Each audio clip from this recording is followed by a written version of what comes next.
The great council chamber of the Galactic Federation buzzed with nervous energy. Representatives from 47 different worlds sat in their assigned seats, their various forms creating a colorful display of alien diversity.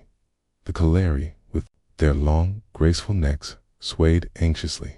Quite. The insect-like Nexari clicked their mandibles in worry. Even the mighty Thuman warriors, known for their fearlessness in battle, shifted uncomfortably in their massive chairs. At the center of the chamber, a holographic display showed the current state of the galaxy. Red zones marked the territories that have fallen to the Vorthan Empire in the past 10 years. 12 star systems. Billions of lives lost or enslaved. The red was spreading like a disease across the star map. Elder Morthok of the Kaleri stood, slowly, his ancient form commanding respect from all present. His species had lived for 50,000 years, seen the rise and fall of countless civilizations. When he spoke, his voice carried the weight of millennia. Fellow beings of the Federation, he began, his words translated instantly into dozens of languages. We face our darkest hour. The Vorthan Empire has issued their final ultimatum. The chamber fell silent. Even the constant hum of the life support systems seemed too quiet in anticipation. Demand we surrender 3 of our core worlds within 30 standard days, Morthok continued. Kepler Prime, New Centauri, and Vega Station. We refuse. They promised to demonstrate their star killer weapon on our most populated systems. A wave of panic swept through the chamber. The Nexari ambassador began a rapid series of calculations on her wrist computer. The Thuman general growled low in his throat. Representatives from smaller worlds looked around desperately, seeking some sign of hope from their more powerful allies. Commander Zix of the Thuman military forces stood up, his massive frame casting a shadow over nearby delegates. We should fight, he declared, his voice booming across the chamber. To Federation fleet, numbers over 2 million ships. We have never retreated from any enemy. And accomplish what? Asked Dr. Veltar of the POT. Nexari Science Council. Her multifaceted eyes reflected the light as she turned to face the Thuman commander. Our intelligence reports confirm the Vorthon Star Killer is real. They can turn any sun into a weapon. It's 1 ship, 1 weapon, 1 dead solar system. Mathematics does not lie, Commander. We cannot win this war. The chamber erupted into arguments. Some species demanded immediate evacuation of the threatened worlds. Others called for desperate last stands. The younger races suggested hiding in the outer rim territories until the Vorthians moved on to other targets. In the midst of the chaos, a quiet voice spoke from the human section of the chamber. Excuse me? The voice was so calm, so unremarkable, that it cut through the shouting like a knife through silk. The chamber gradually fell silent as all eyes turned to the human delegation. Ambassador Park Jinwoo stood slowly from his seat. He was a man of average height and build, wearing the simple blue uniform of Earth's diplomatic corps. His graying hair and kind eyes made him look more like a university professor than a representative of a star-faring civilization. He had served as humanity's voice in the Federation for 8 years. And in all that time, he had never once raised his voice or made demands. Yes, Ambassador Park. Elder Morthok asked, his tone respectful but curious. Park clasped his hands behind his back and looked around the chamber with a slight smile. If I may suggest, he said in his soft, measured voice, humanity would like to handle this situation. The silence that followed was so complete that the air recycling systems seemed loud by comparison. Every alien eye in the chamber focused on the human delegation. The 3 other human representatives, Captain Lee, Taemin, Dr. Kim Sora, and Admiral Choi Dajin, sat quietly behind their ambassador, their faces calm and composed. Elder Morthok blinked slowly, his long neck turning to study the human more carefully. Endelit, Ambassador Park, I'm afraid I don't understand your meaning. Kark's smile widened slightly. We would like to take care of the Vorthen problem, a threat to the Federation worlds. We'll handle it.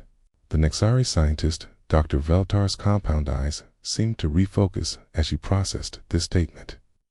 Ambassador Park, with respect, your species joined the Federation only 23 years ago. Your total military consists of approximately 200 ships. Vorthen Empire commands over 10,000 vessels, including their Star Killer weapon. Yes, Park replied simply. We're aware of the numbers. Commander Zix leaned forward in his massive chair. Young human, do you understand what you're saying? This is not some border skirmish or trade dispute. The Vorthens have weapons that can destroy entire solar systems. They have conquered species with technology far more advanced than yours. Captain Lee Taman, a lean man with sharp eyes and prematurely gray hair, spoke for the first time. Commander Zix, we appreciate your concern, but humanity has studied this situation carefully. We believe we can resolve it. Resolve it? How? Demanded the representative from the Altarian Collective. With what weapons? What strategy could possibly work against an enemy that can blow up stars? Dr. Kim Sora, a young woman with intelligent eyes and a quiet demeanor, stood up beside her colleagues. We have our methods, she said simply. The chamber erupted again, but this time the noise was different. Instead of panic, there was confusion mixed with disbelief. Some representatives laughed, thinking the humans were making some kind of joke. Others looked concerned, worried that the stress of the situation had affected human judgment. Elder Morthok raised one long arm for silence. Ambassador Park, he said carefully, I have great respect for human ingenuity. Your species has accomplished remarkable things since joining our Federation. But this enemy has destroyed civilizations that existed for thousands of years before your world even developed spaceflight. Are you certain you wish to take on this responsibility? Park nodded once. We are certain, Elder Morthok. Give us authority to act, and we'll take care of the Vorthen Empire. The Kalari Elder looked around the chamber, seeing the mix of hope and skepticism on alien faces. The humans had proven surprisingly capable in their short time as Federation members. They had unique perspectives on problems that other species found difficult. This seemed impossible, even for them. The risk, Morsak said slowly, is not just to humanity. If you fail, the Vorthens may decide to make an example of all Federation worlds. Admiral Choi Dudgeon, an older woman with steel gray hair and calm eyes, stood up. Elder, we understand the risks. We also understand the Vorthens better than you might think. Give us 30 days. If we haven't resolved the situation by then, the Federation can proceed with evacuation plans. The chamber fell silent again as the representatives considered this offer. It seemed insane, but what other options did they have? The mathematical projections all showed the same result: total Federation defeat if they fought conventionally, at least this way. The other species would have time to prepare evacuations while the humans attempted their impossible mission. Elder Morthok looked at his fellow council members, seeing reluctant agreement in their expressions. Very well, Ambassador Park. The Federation grants humanity authority to handle the Vorton situation. May wisdom guide your actions. As the session ended and representatives began filing out of the chamber, conversations buzzed with speculation about human plans. Some species began immediate evacuation preparations, certain that the humans were buying them time with their lives. Others wondered if humanity had some secret weapon they had never revealed. The human delegation remained seated as the chamber emptied. Only when they were alone did Captain Lee Taman speak. Well, he said quietly, now comes the interesting part. Ambassador Park looked at his colleagues with that same small smile. Indeed, time to show them what happens when humans say, we'll handle it. The war was about to begin, But it would not be the kind of war anyone expected. The human flagship Soul's Pride drifted quietly through space. 3 days after the Federation Council meeting, Captain Lee Taman stood on the bridge, watching the stars through the main view screen. His ship was not the largest in the human fleet, but it was the most advanced. Clean lines, efficient design, and technology that looked simple but worked perfectly. Behind him, the bridge crew worked at their stations with calm efficiency. No shouting, no panic, just quiet competence. Lieutenant Han Wubin, the youngest officer on the bridge, monitored the communications array. Chief Engineer Park Sung-ho kept watch over the ship's systems. Navigation Officer Kim Hae-won plotted their course toward Vorthen space. Captain, Lieutenant Han called softly. We're receiving transfer requests from the other Federation ships in the area. Transfer requests? Lee asked, turning from the view screen. Yes, sir. The Nexari crew members on the Bizon want to return to their home ships.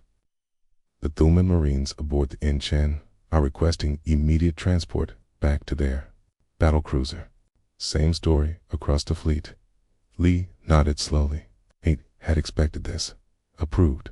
Okay. All non-human personnel are free to transfer to their own ships. Okay. Sir, Han continued. That leaves us with purely human crews on all 200 ships. Oh, alien. Technical advisors, no Federation observers, no mixed crews at all. Good, Lee replied. We work better that way. The bridge doors opened with a soft whisper, and Dr. Kim Sora entered, carrying a tablet computer and a cup of coffee. She was still young, only 29, but her expertise in alien psychology had made her invaluable to the human diplomatic corps. Her dark hair was pulled back in a simple ponytail, and she wore the practical gray uniform of the Federation Science Division. Captain, she said, settling into the chair next to his command station, I've finished my analysis of Vorthen, battle tactics, and social structure. What did you find? Lee asked. Taking the tablet she offered, Sora touched the screen, bringing up a complex diagram showing Vorthen ship formations and attack patterns. They're apex predators, she explained. Every species they've conquered followed the same pattern. The Vorthens arrive, demonstrate their superior firepower, and the enemy surrenders rather than face total destruction. Sounds efficient, remarked Lieutenant Han from his station. It is, Sara agreed, but it's also predictable. God, these battle records. She swiped through several files showing Vortine victories. Corvale system, 3 years ago. Vortines. Destroyed 1 moon. The Corvale Defense Force surrendered immediately. Theta Prime, 2 years ago. Vorthens eliminated a space station. The planetary government gave up within hours. Lee studied the data carefully. They've never had to fight a real war. Exactly. They showed their big weapon. The enemy runs away or surrenders, and the Vorthens take over. It's worked for them for over 50 years. Cause. The bridge communication system chimed softly. Captain Lee, came the voice of Admiral Choi the Jin from the fleet command ship. We need to discuss the mission parameters. Lee touched his console. Admiral, Dr. Kim is here with her analysis. Shall we conference call? Excellent. I want to hear what she's discovered. The main view screen switched from the starfield to show Admiral Choi de-Jin in her command center aboard the Jeju.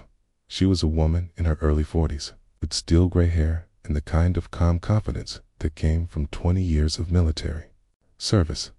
Behind her, the command center buzzed with quiet activity as human officers worked at their stations. Dr. Kim, the Admiral said, please share your findings. Sora activated her tablet, and the data appeared on screens across both ships. Admiral, the Vorthens have a fundamental weakness. They've never encountered a species that didn't respond to their intimidation tactics according to their predicted patterns. Meaning what? Exactly? Asked Admiral Choi. Meaning they have no idea what to do when an enemy doesn't act scared. Sora pulled up another file. I've been studying their command structure, their military philosophy, their entire approach to warfare. It's all based on the assumption that intelligent species will always choose survival over honor when faced with overwhelming odds. Lieutenant Han looked up from his station. What about their Starkiller weapon at the top? That's not just intimidation. That's real firepower. True, Sora replied. But the weapon is only effective if they can use it properly. To use it properly, they need to understand their enemy's behavior. They need to predict where we'll be, how we'll react, what we'll do when threatened. Captain Lee leaned back in his chair, beginning to understand. And if they can't predict our behavior, then their greatest weapon becomes useless, Sora confirmed. Their entire military doctrine is built around psychological warfare, backed by superior technology. But what happens when the psychology doesn't work?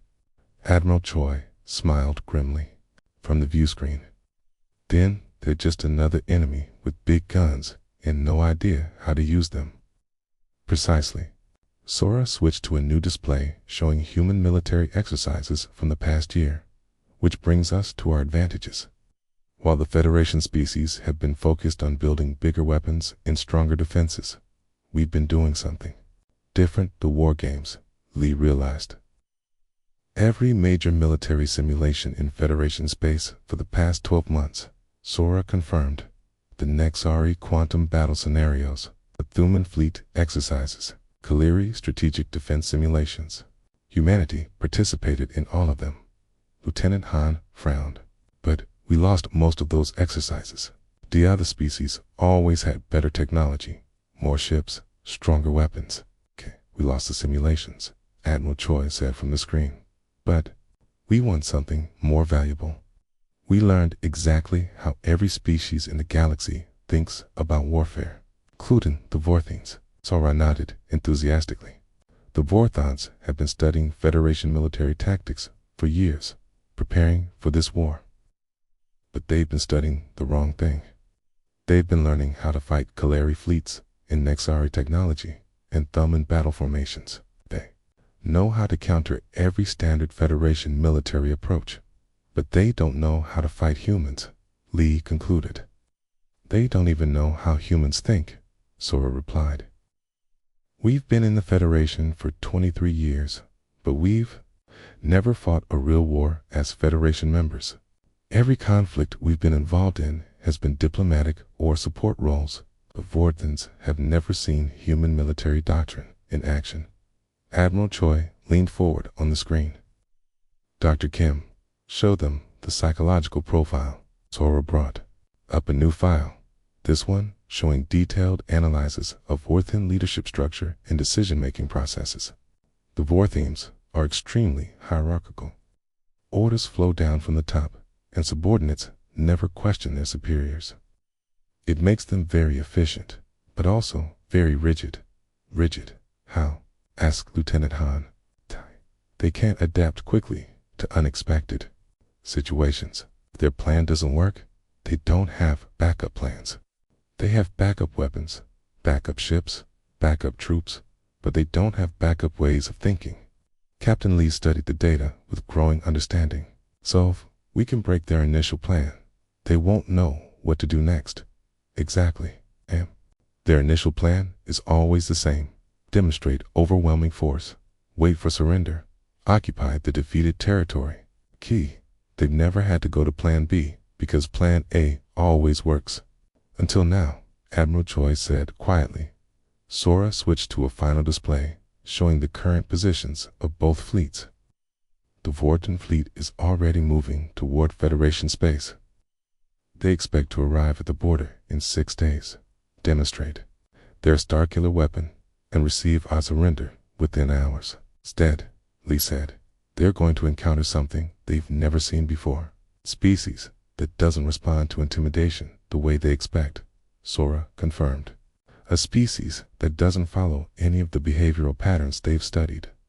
A species that will do things they consider impossible or illogical. Lieutenant Han looked up from his console again. But what if they just use their Starkiller weapon anyway? What if they decide to blow up everything rather than try to understand us? That's the beauty of it, Admiral Choi replied from the screen. And I can't. Their weapon is designed to force surrender, not to commit genocide. They start destroying everything.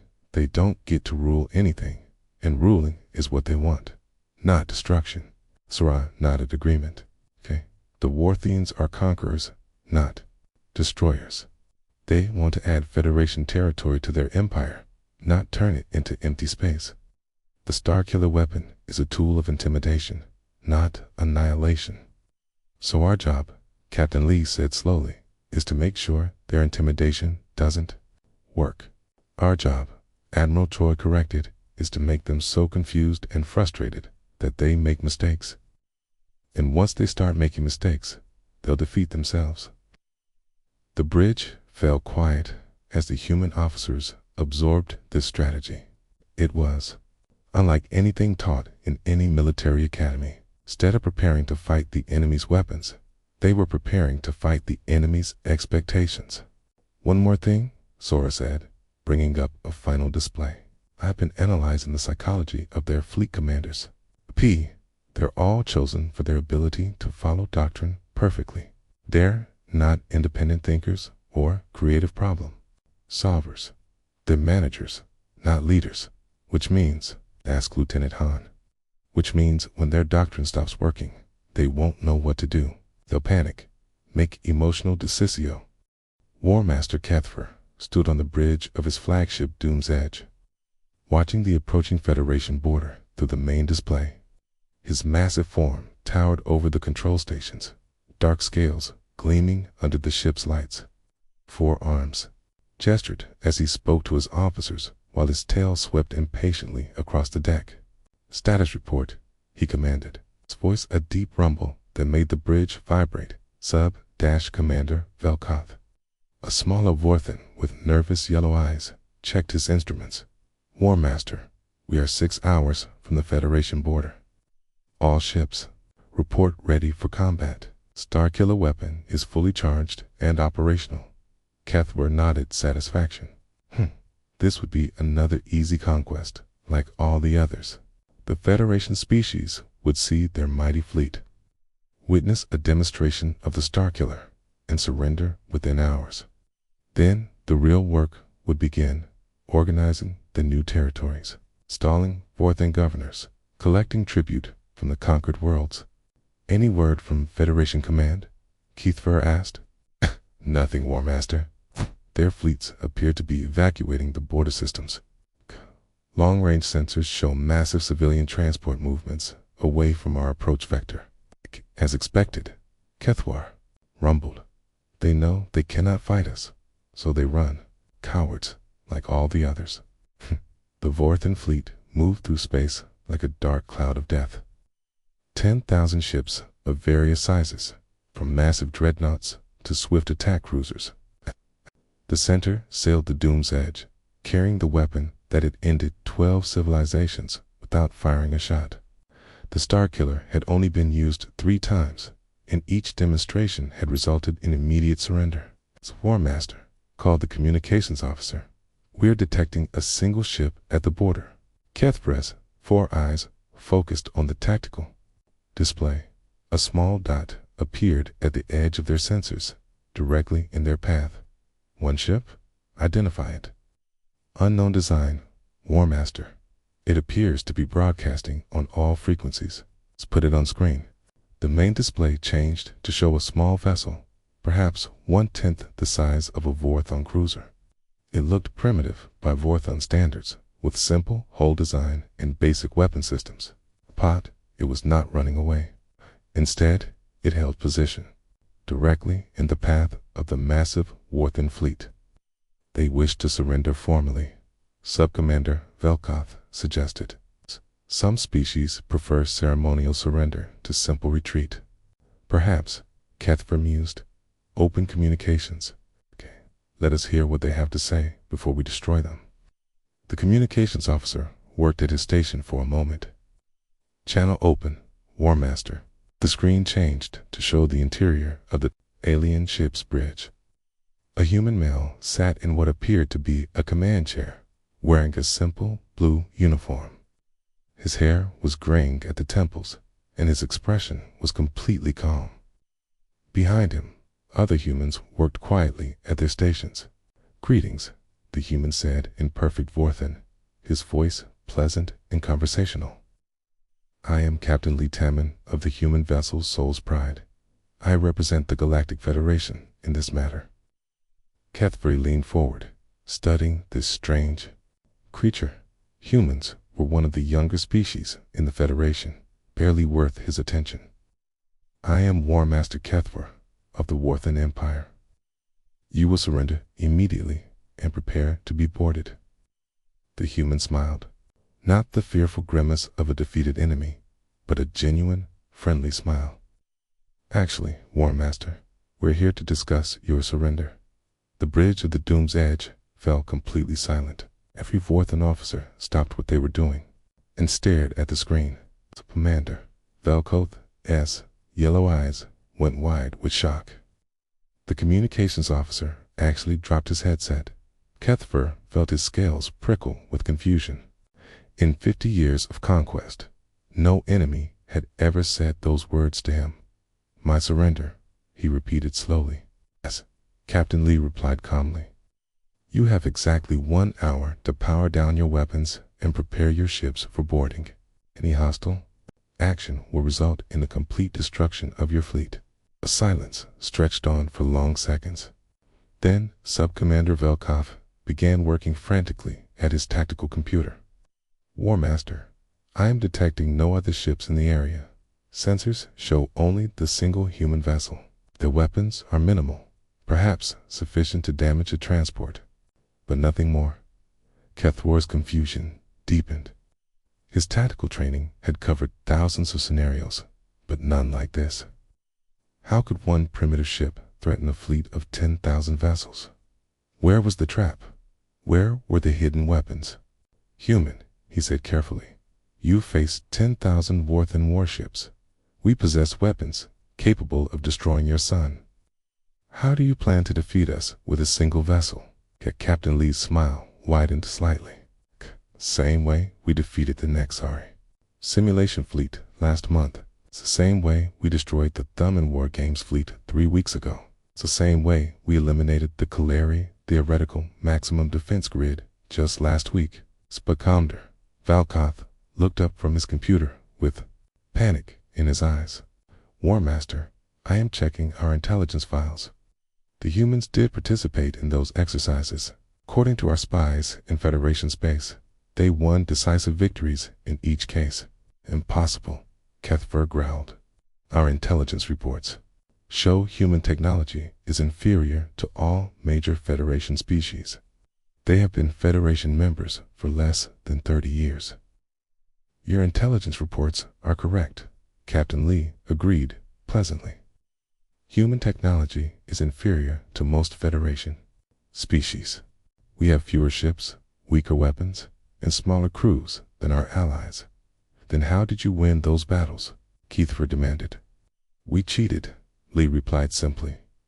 The answer was so unexpected that Kethver actually stepped backward. In all his years of military service, no enemy had ever admitted to cheating, much less done so with obvious pride. "You cheated?" Velkoth repeated weakly. "Of course, when you're outnumbered and outgunned, you don't fight fair, you fight smart." Lee gestured to someone off-screen. "Dr. Kim, would you explain our methodology to the War Master?" A young human female appeared beside the captain. She wore the same simple uniform and carried a tablet computer.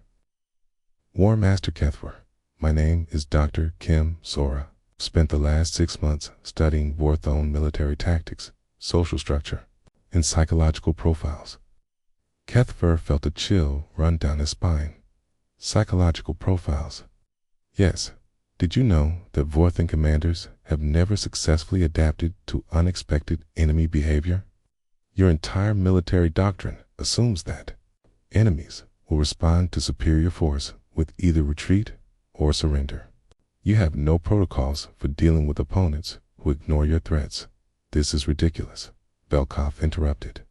"War Master, shall I target their ship with the Star Killer?" "No," Kethfer said quickly. The thing about this situation felt wrong, but he could not identify the threat. Continue, Dr. Kim. Thank you. As I was saying, Vorthan psychology is based on hierarchy and predictable responses. You expect enemies to behave logically when faced with overwhelming odds, but humans don't always behave logically. So what are you saying? Kethfer asked. Captain Lee leaned forward in his chair. We're saying that your Starkiller weapon is useless against us. Your superior numbers mean nothing. Your advanced technology won't help you, 'cause we're not going to fight you the way you expect. Then how will you fight us? Kethfer demanded. We're not going to fight you at all, Lee replied. We're going to make you fight yourselves.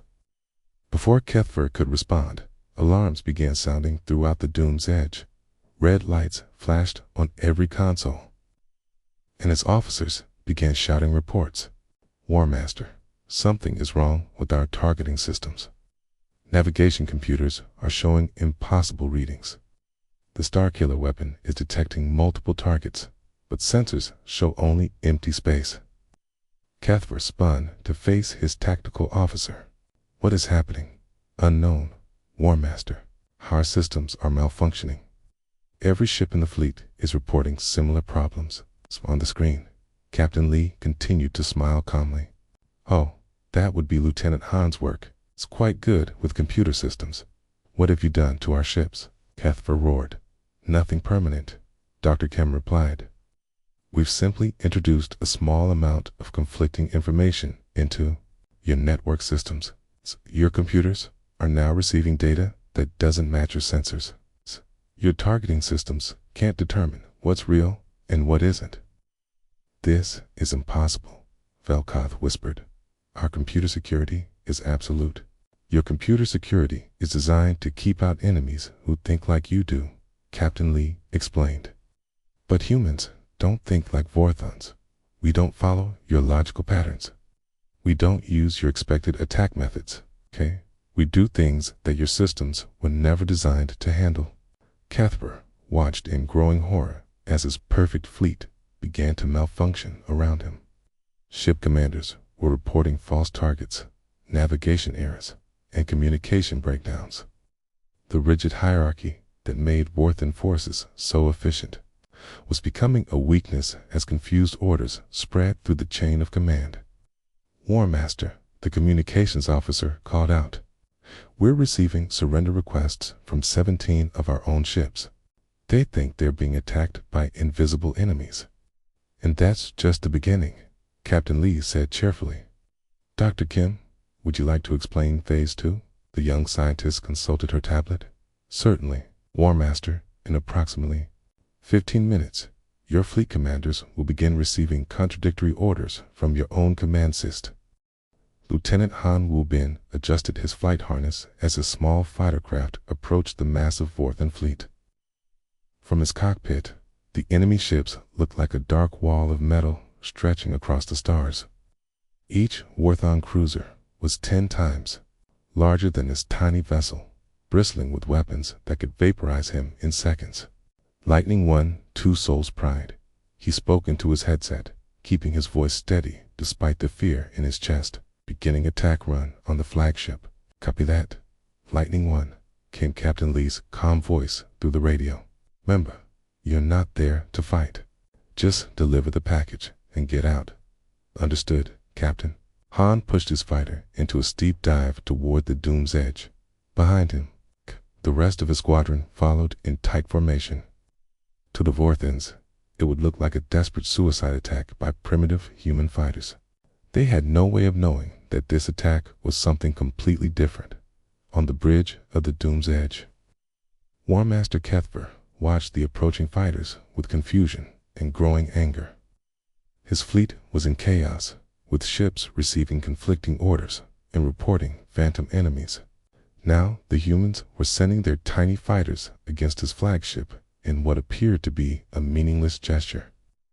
Defensive batteries, target those fighters, he commanded. War Master, Sub-Commander Velkoth replied nervously. Our targeting systems are still malfunctioning. We cannot achieve weapon lock. Then fire manually. Destroy them. The Vorthan gunners did their best, sending streams of energy blasts toward the human fighters. But without computer assistance, their aim was poor. The nimble human craft weaved between the shots, closing distance with the flagship. Han gritted his teeth as energy bolts flashed past his cockpit. One blast came so close that it scorched his port wing, but he held his course.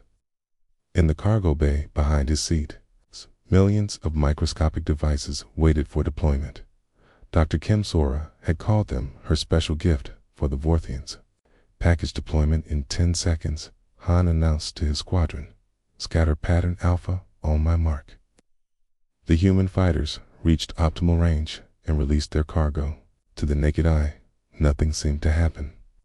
No explosions, no visible weapons, no dramatic effects. Tiny clouds of what looked like metal dust drifted toward the Vorthan ships, so small that most sensors couldn't detect them. Lightning Squadron, mission complete, Han reported, returning to base. The fighters turned away from the Vorthan fleet and accelerated back toward human space. Behind them, War Master Kethver stared at his displays in bewilderment. What was that? He demanded. What did they release? Scanning now, War Master, the science officer replied. I detect no explosive residue, no chemical weapons, no radioactive materials. Whatever they deployed appears to be inert. Inert. Kethver's forearms gestured in frustration. Then why attack us at all? He had no way of knowing that the microscopic devices were already spreading through his fleet, carried by the solar wind and the natural movement of space debris. Each device was smaller than a grain of sand, equipped with tiny computers and communication arrays. They attached themselves to ship hulls, antenna arrays, and sensor equipment like invisible parasites. Within minutes, the devices began their real work. They started listening to the electronic communications between Vorthan ships, learning the command codes and security protocols. Then they began broadcasting. Admiral Choi Dujin watched the operation unfold from her command center aboard the Jeju. Multiple displays showed the positions of both fleets, the status of Han's mission, and the real-time effects of the microscopic infiltrators. Dr. Kim, she called to the young scientist working at a nearby console. How long before full network penetration? 15 minutes for basic access, Sora replied without looking up from her computer. 30 minutes for complete control of their communication systems. And they still have no idea what we've done. None at all. The sensors can't detect anything smaller than a missile warhead. To them, Lieutenant Han's attack accomplished nothing. Admiral Choi smiled grimly. For 23 years, the Federation species had seen humanity as the junior partners, the newcomers who needed protection and guidance. They had no idea that humans had been quietly studying every aspect of galactic technology, learning not just how to use it, but how to defeat it. The human approach to warfare was unlike anything the galaxy had seen before. Other species built bigger weapons, stronger shields, faster ships. Humans built better understanding. They studied their enemies not just as military targets, but as psychological subjects. Admiral, the communications officer called out, we're receiving reports from the Vorthan fleet. Their ships are starting to receive false orders. Show me. Admiral Choi ordered. The main display switched to show intercepted Vorthan communications. Ship commanders were reporting confusion as they received contradictory commands from their own fleet headquarters. Some were told to advance, others to retreat. Some received orders to attack specific targets that didn't exist, while others were commanded to defend positions they had never been assigned. The microscopic devices were feeding false information directly into the Vorthan command network, creating chaos throughout their rigid hierarchy. Since Vorthan military doctrine demanded absolute obedience to orders from superiors, the ship commanders had no choice but to follow whatever commands they received, even when those commands made no sense. Back on the doom's edge, War Master Kethver watched his perfect fleet dissolve into confusion. Ships were breaking formation, heading in random directions, and demanding clarification of orders that his command staff had never given. War Master Velkoth reported with panic in his voice. The 3rd Battle Group is requesting permission to attack the 7th Cruiser Squadron. They claim to have received orders identifying them as enemy infiltrators. What? That's impossible. Send correction orders immediately. I have, War Master, but the 3rd Battle Group insists their orders came directly from you. They're demanding verification codes. Didn't give them the codes. I tried, War Master. They say the codes don't match their authentication system. Kethver felt his world beginning to collapse around him. His fleet was turning on itself, following orders that he had never given, using authentication systems that no longer recognized his authority. The rigid chain of command that made Vorthan forces so effective was destroying them from within. On the Soul's Pride, Captain Lee watched the chaos with calm satisfaction. Dr. Kim sat beside him, monitoring the psychological effects of their attack through intercepted Vorthon communications. How are they handling the stress? Lee asked. Exactly as predicted, Sora replied. Vorthon commanders are trained to follow orders without question, but they're also trained to expect those orders to be logical and consistent when they receive commands that contradict each other. Their entire decision-making process breaks down. And War Master Kethver, he's the most affected of all. He's the Supreme Commander. He's supposed to be in control of everything. But now his own fleet won't obey him, and he can't understand why. His psychological profile suggests he'll become increasingly desperate and start making emotional decisions instead of tactical ones. Lieutenant Han's voice came through the communication system. Soul's Pride, this is Lightning 1.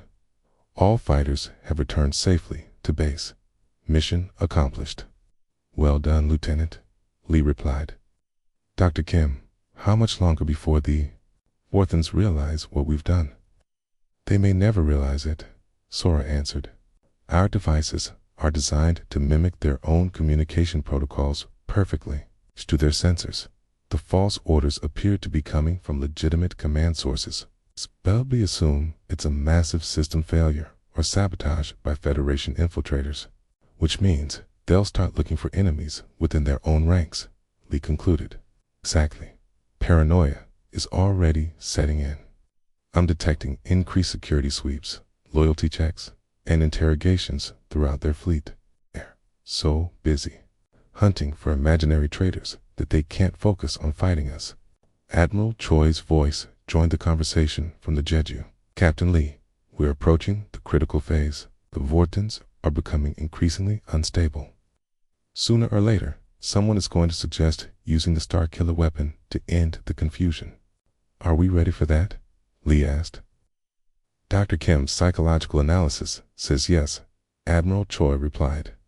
But we're about to find out if human understanding of alien psychology is as good as we think it is. War Master Kethver faced exactly the decision Admiral Choi had predicted. His fleet was in chaos. His officers were panicking, and his enemies remained maddeningly calm and confident despite being outnumbered 5,000 to 1. War Master Velkoth suggested desperately, perhaps we should use the Star Killer weapon, destroy their sun and end this madness. Kethver stared at the tactical display showing the single human ship that had somehow brought his mighty fleet to the edge of destruction. Part of him wanted to order the attack, to use his ultimate weapon and restore order through overwhelming force. But another part of him, the part trained in conquest rather than destruction, hesitated. If he destroyed the local star, he would eliminate the human threat. But he would also lose everything the Vorthan Empire had come here to claim. The Federation. Worlds would be uninhabitable, the resources worthless. War Master Kethver stood alone in his private chamber aboard the Doom's Edge, staring at the Star Killer weapon control panel. The massive device hummed with deadly power, ready to turn the nearby sun into a weapon that would destroy everything within 3 lights, including his own fleet. His four hands trembled as he reached for the activation sequence. Outside his chamber, he could hear the chaos continuing throughout his ship. Officers shouted conflicting reports. Alarms blared warnings about phantom enemies. K and his crew struggled to maintain order in a situation that made no sense. The humans had driven him to this point through methods he still did not understand. They had turned his own fleet against itself, made his weapons useless, and transformed his greatest strength into crippling weakness. Now only one option remained: mutual destruction. If he could not conquer the Federation, he would at least deny it to his enemies. Kethver's primary hand hovered over the final control. One touch would begin the star's collapse. In 12 minutes, the resulting explosion would vaporize every ship in the system, human and Vorthon alike. The Federation would lose this border region, but the Vorthon Empire would lose its entire invasion fleet. Computer, he spoke to the ship's artificial intelligence. Begin Starkiller weapon charging sequence. Acknowledged. War Master. Charging. Will require 8 minutes. Warning. Current fleet position places all Vorthon vessels within destruction radius. Noted, Kethver replied grimly. Continue charging. The bridge of the soul's pride. Alarms began sounding as human sensors detected the massive energy buildup within the Vorthon flagship. Dr. Kim Sora looked up from her console with excitement rather than fear. Captain, she announced, the War Master is activating the Starkiller weapon. Captain Lee nodded calmly. Right on schedule. K. Open a channel to all ships in the system. K-Now, open, Captain. K. Lee's voice carried across space to every vessel in both fleets. His tone remained as calm and pleasant as if he were discussing the weather. Attention all ships. This is Captain Lee Tammin of the Federation vessel, Soul's Pride. The Vorthon commander is about to destroy the local star. All vessels have approximately 8 minutes to reach minimum safe distance. The announcement hit both fleets like a thunderbolt. On Vorthon ships throughout the system, crews stared at their communications equipment in shock. Their own War Master was about to kill them all. Repeat, Lee continued. War Master Kethver has activated a Starkiller weapon targeting this systems. Son, estimated time to stellar collapse is 8 minutes. All ships should begin immediate evacuation procedures. Sub-Commander Velkov burst into Kethver's private chamber without permission, his yellow eyes wide with panic. War Master, the humans are broadcasting that you plan to destroy the star. Is this true? Kethver did not turn from the control panel. It is true. Cannot defeat these humans through conventional means.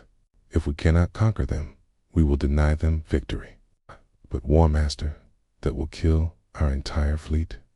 10,000 ships, 2 million Vorthon warriors. The price of failure, Kethver replied coldly. Perhaps our deaths will teach the Empire valuable lessons about these humans. Velkov stared at his commander in horror. The War Master had clearly lost his mind, driven to madness by the humans' impossible tactics. War Master, I cannot allow this. You have no choice, Kethver snarled, turning to face his subordinate. I am the supreme commander of this fleet.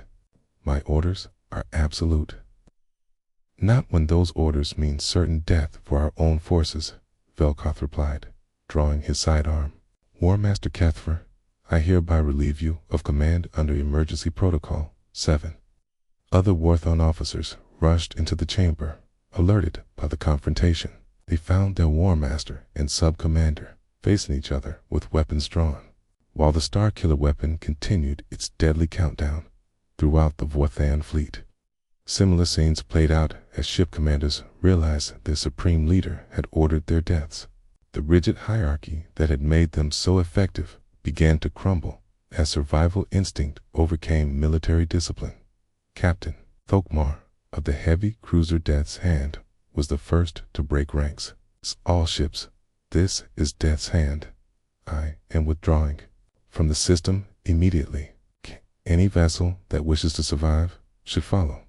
This is Void Striker, came another voice. We are also withdrawing. The War Master has lost his mind. A dark talon confirms withdrawal. We will not die for one Vorthens. Madness. Admiral Choi, the Jin, watched the Vorthen fleet begin to dissolve from her command center. Ships broke formation and began fleeing toward the edge of the system, abandoning their posts and their commander. The mighty invasion force that had terrorized 12 star systems was scattering like frightened animals. Dr. Kim, she called to the young psychologist, your analysis was perfect. They're doing exactly what you predicted.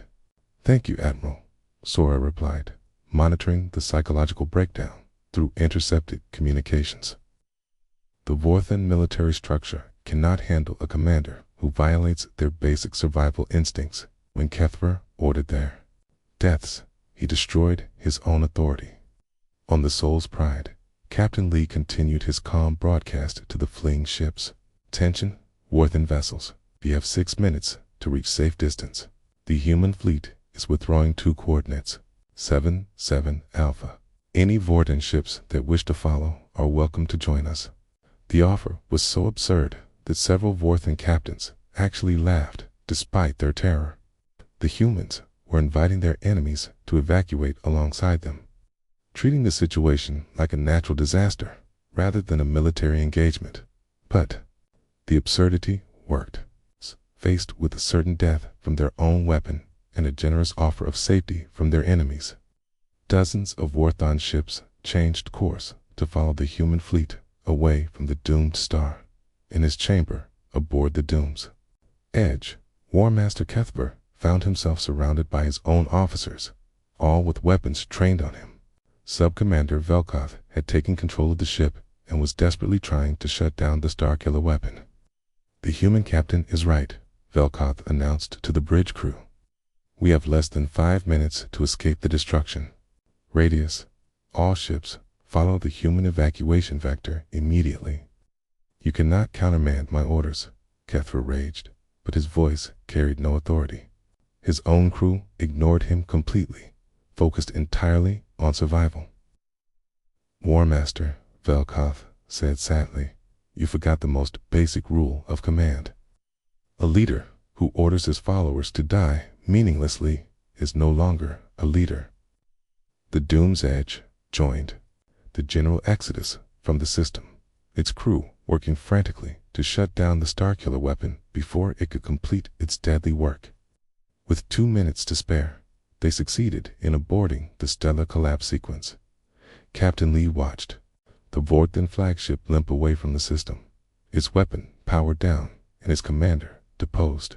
The entire enemy fleet was in full retreat, their invasion plans completely abandoned. Soul's Pride to all Federation vessels, he broadcast. The immediate threat has been neutralized. Vorthen forces are withdrawing from Federation space. Lieutenant Han looked up from his console with amazement. Captain, we won. We actually won. Yes, Lee replied simply. We handled it. 3 days later, Ambassador Park Jin-woo stood before the Federation Council once again. The Great Chamber buzzed with excited conversation as representatives from 47 worlds discussed the impossible victory. Elder Morthok rose slowly from his seat, his ancient eyes fixed on the human delegation.